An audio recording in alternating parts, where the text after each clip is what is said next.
सुप्रभातम बच्चों।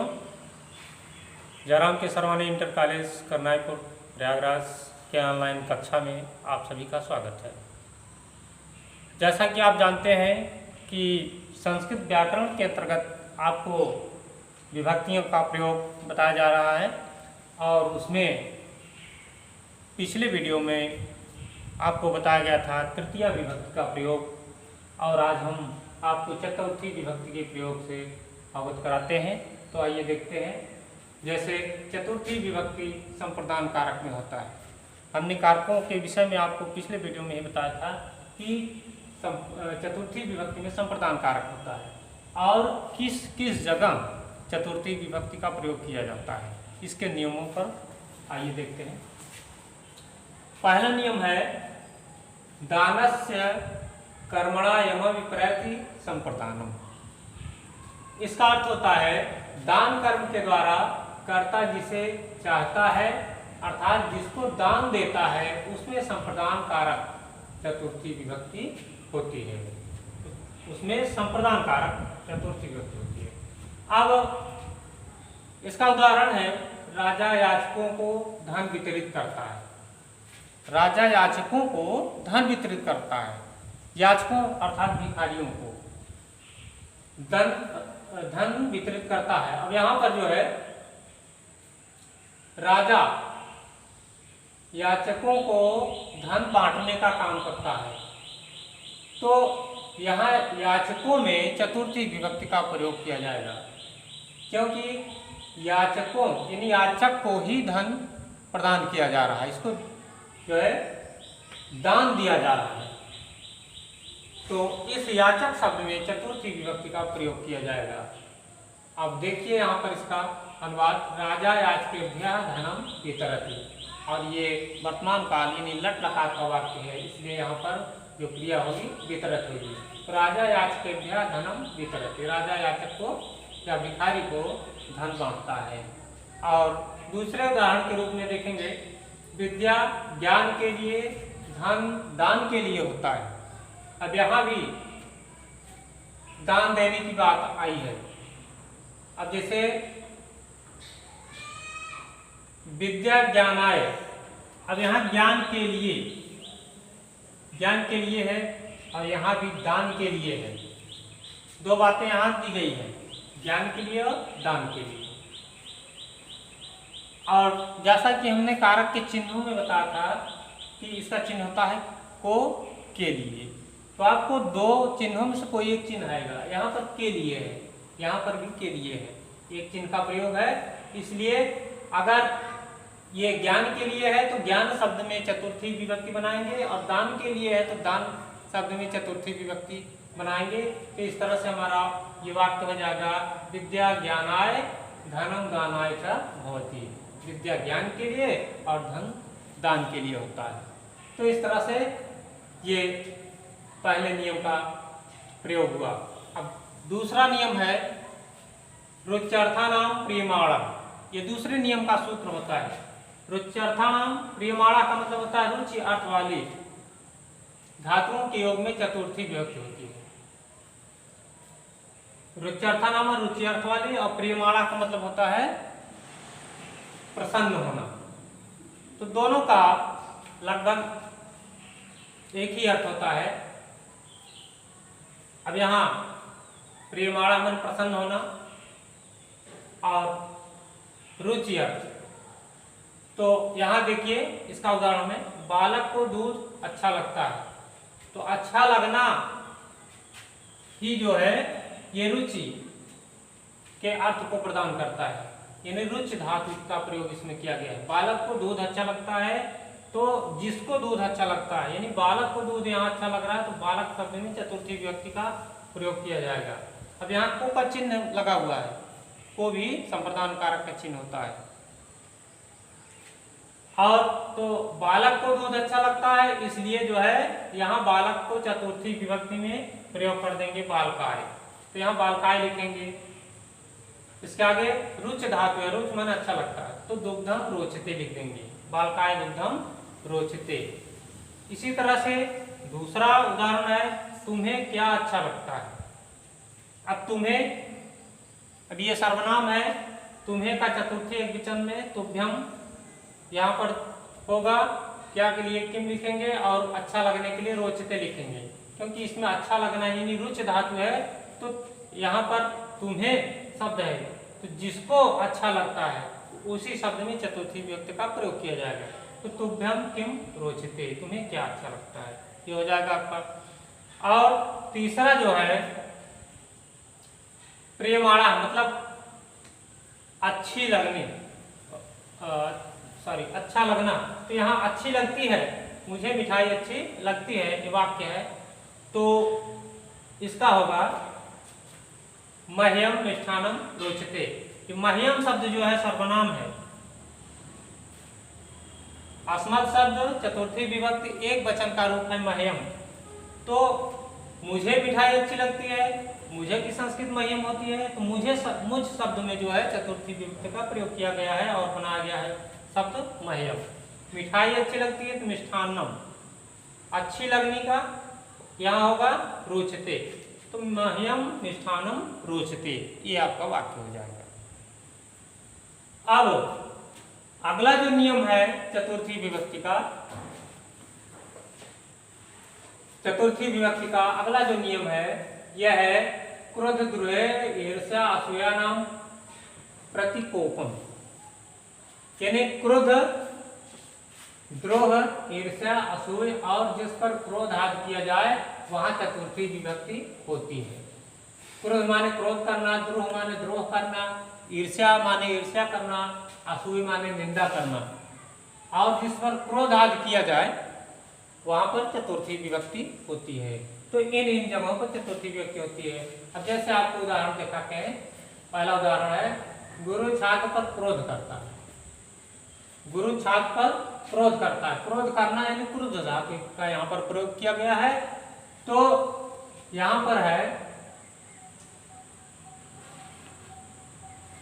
किसके ऊपर क्रोध किया गया है, छात्र पर, कौन करता है, गुरु करता है, तो गुरु यहाँ छात्र का छात्राय हो जाएगा चतुर्थी एक वचन में, तो गुरु छात्राय क्रोध करने की संस्कृत क्रोध्यत हो जाएगा, गुरु छात्राय क्रोध्यत हो गया।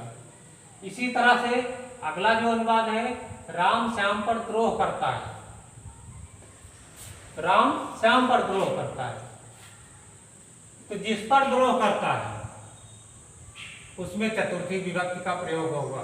जैसे यहाँ छात्र पर क्रोध करता है हुआ था वाक्य में, उसी प्रकार से यहाँ पर श्याम पर द्रोह करने की बात हो रही है, तो यहाँ श्याम पर के लिए यहाँ श्यामाय लिख देंगे, रामा यानी राम श्याम पर के लिए श्यामाय द्रोह करता है द्रोह्यते, रामा श्यामाय द्रोह्यते, इस प्रकार से आपका वाक्य हो जाएगा। उसी प्रकार से ईर्ष्या का, असूय का और क्रोध का भी वाक्य बनाया जा सकता है। अब हम नियम 4 की बात करते हैं। इसका सूत्र है नमः स्वास्थ्य स्वाहा स्वधा अलंग वखाट योगाच के योग में चतुर्थी विभक्ति होती है। यानी नमः के योग में नमः माने नमस्कार होता है, स्वास्थ्य माने कल्याण होता है, स्वाहा माने आहुति, अग्नि इत्यादि देवताओं को जो आहुति दी जाती है उसके लिए स्वाहा का प्रयोग करते हैं, और स्वधा माने पितरों को जो आहुति दी जाती है उसके लिए स्वधा का प्रयोग करते हैं। वखट अलंग वखट योगाचा, और वखट के लिए जो है सूर्य इत्यादि देवताओं के लिए वखट का प्रयोग करते हैं। और अलंग का मतलब होता है पर्याप्त, जो यहाँ पर अलंग दिया है अलंग का मतलब होता है पर्याप्त, तो यहाँ पर पर्याप्त की बात हो वहाँ के लिए अलंग का प्रयोग किया जाएगा। तो इन वाक्यों का उदाहरण देखिए, जैसे गुरु जी को नमस्कार है, गुरु जी को नमस्कार है, तब यहाँ स्पष्ट है कि नमः, ये नमः शब्द आ रहा है, नमः का मतलब होता है नमस्कार करना। अब किसको नमस्कार है, अब यहाँ बात आती है गुरु जी को नमस्कार है, तो जिसको नमस्कार है उस शब्द में चतुर्थी विभक्ति का प्रयोग किया जाएगा। तो गुरु जी को नमस्कार है, तो गुरु जी के लिए हम गुरुवे का प्रयोग किया गया है। गुरुवे नमस्कार है के लिए नमः, तो हो गया वाक्य गुरुवे नमः। अब उसी तरह से प्रजा का कल्याण हो, यहाँ पर वाक्य है किसका कल्याण हो? प्रजा का। तो प्रजा, प्रजा यहाँ पर बहुवचन में है, बहुवचन का प्रयोग इसमें होगा। तो प्रजा का प्रजाभ्या हो गया, प्रजाभ्या स्वास्थ्य, क्योंकि प्रजाओं के अंतर्गत बहुत सारे जन समुदाय आ जाते हैं, इसलिए यहाँ प्रजा का जो है बहुवचन का प्रयोग किया गया है। तो प्रजाभ्या स्वास्थ्य, प्रजा का कल्याण हो। इसी तरह से तीसरा जो उदाहरण है, अग्नि को आहुति। किसको आहुति? अग्नि को। अब अग्नि को आहुति है तो अग्नि को चतुर्थी विभक्ति में जब बनाएंगे तो यहाँ हो जाएगा आग्नेय। अग्नि का चतुर्थी विभक्ति में रूप जो बनेगा वो होगा आग्नेय। और आहुति, आहुति के लिए यहाँ स्वाहा का प्रयोग करेंगे। अग्नि को आहुति यानी आग्नेय स्वाहा, इस तरह से हो जाएगा। अब पितरों को आहुति, पितरों को आहुति। अब यहाँ पितरों को है तो पितरों को में भी जो है चतुर्थी विभक्ति का प्रयोग किया गया है। पितरों को की संस्कृत हो जाएगी पितृभ्या, चतुर्थी बहुवचन में पितृभ्या हो जाएगा। और स्वाहा आहुत के लिए यहाँ स्वधा का प्रयोग करेंगे। पितरों को आहुत, पितृभ्या स्वधा, ये हो जाएगा आपका वाक्य। अब अगला वाक्य है जैसे कंस को कृष्ण पर्याप्त है, कंस को कृष्ण पर्याप्त है। अब यहाँ देखिए पर्याप्त शब्द की संस्कृत होती है अलंग, तो यहाँ पर पर्याप्त की बात आई है तो इसलिए अलंग शब्द का प्रयोग है। अब यहाँ पर किसको पर्याप्त होने की बात हो रही है? यहाँ पर बात हो रही है कंस को। कौन पर्याप्त है? कृष्ण पर्याप्त है। तो जिसको पर्याप्त होने की बात हो रही है उसमें चतुर्थी विभक्ति का प्रयोग किया जाएगा। कंस को पर्याप्त है कौन? कृष्ण, तो कंस में चतुर्थी विभक्ति बनाएंगे। कंस क्योंकि एक वचन में है चतुर्थी विभक्ति, तो इसलिए कंस का कंसा यहाँ पर हो जाएगा। और उसके बाद कृष्णा लिखेंगे, फिर लिखेंगे अलम, अलम माने पर्याप्त। तो कृष्णा कंसाय कृष्णा अलम हो जाएगा। इस तरह से अब अगला उदाहरण है जैसे सूर्य के लिए भेंट, सूर्य के लिए भेंट, भेंट यानी उपहार, भेंट माने उपहार होता है। तो किसके लिए उपहार देने की बात की जा रही है? यहाँ सूर्य के लिए। किसके लिए भेंट? सूर्य के लिए। तो जिसके लिए जो है यहाँ पर भेंट की बात हो रही है उसमें चतुर्थी विभक्ति का प्रयोग किया जाए। सूर्य के लिए है तो सूर्याय, सूर्य का सूर्याय हो जाए। जैसे बालक का बालकाय, राम का रामाय, वैसे सूर्य का सूर्याय, क्योंकि ये पुल्लिंग में है। वखट, वखट माने भेंट, तो सूर्य के लिए भेंट, सूर्याय वखट हो गया इसमें। अब यहाँ ध्यान देने की बात है, आपको यहाँ को दिख रहा है, का दिख रहा है, फिर को, फिर को, फिर यहाँ को, फिर यहाँ के लिए। तो ये जो को और के लिए है ये संप्रदान कारक का चिन्ह होता है। अब इसी चिन्हों के माध्यम से हम विभक्तियों का प्रयोग करते हैं, तब हमारा ये वाक्य बन जाता है। अब अगले नियम में हम यहाँ आपको बताएंगे जो सूत्र है स्पृहेरेप्सिता स्पृहा, स्पृहेरेप्सिता स्पृहा, ये जो सूत्र है इसका अर्थ है इच्छा करने धातु के योग में जिसकी इच्छा की जाए उसमें चतुर्थी विभक्ति होती है। स्पृह का मतलब होता है इच्छा करना, तो इच्छा करने धातु के योग में जिसकी इच्छा की जाए उसमें चतुर्थी विभक्ति का प्रयोग किया जाता है। इसका उदाहरण है जैसे वह धन की इच्छा करता है, वह धन की इच्छा करता है। किसकी इच्छा? धन की इच्छा। तो धन की इच्छा कर रहा है, इसलिए धन का हम चतुर्थी विभक्ति में शब्द जो बनाएंगे वो हमारा होगा धनाय। अब वह के लिए स लिखेंगे, धन की इच्छा कर रहा है इसलिए धन का धनाय लिखेंगे। इच्छा करने की संस्कृत स्पृहति हो जाएगी, स धनाय स्पृहति, वह धन की इच्छा करता है। वह पढ़ने की इच्छा करता है, यदि इस तरह से है तो सह पठनाय स्पृहति।